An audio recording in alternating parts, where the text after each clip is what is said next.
Today we're looking at Michelangelo's The Creation of Adam, one of the most famous paintings in the world.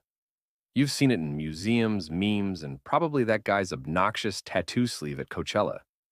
But what's really going on here? Is it divine inspiration?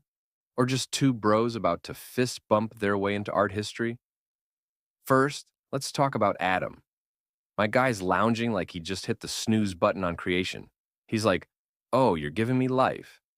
Cool, but do I really have to get up?" Honestly, same. And then we've got God flying in with his squad, like, "Hold my cloud, boys, I'm about to change the game."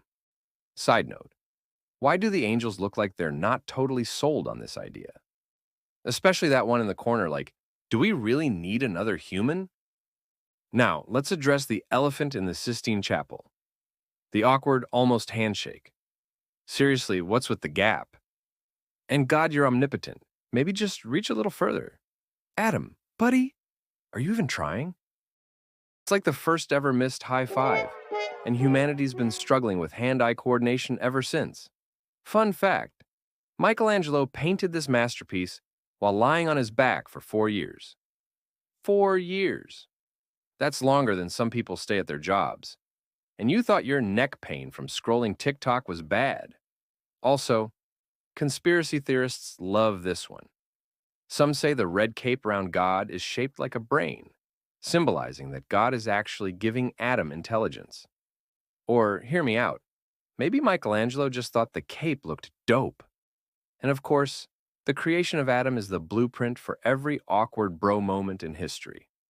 The almost fist bump, the missed high five, the accidental friend zone hover. Michelangelo didn't just paint a masterpiece, he painted a mood. So there you have it, the creation of Adam. Part divine inspiration, part awkward handshake. 100% meme gold. Let me know in the comments. Who do you think would win in a thumb war, God or Adam? And don't forget to like, subscribe, and hit that bell so you never miss another hot take on an old classic. See you next time.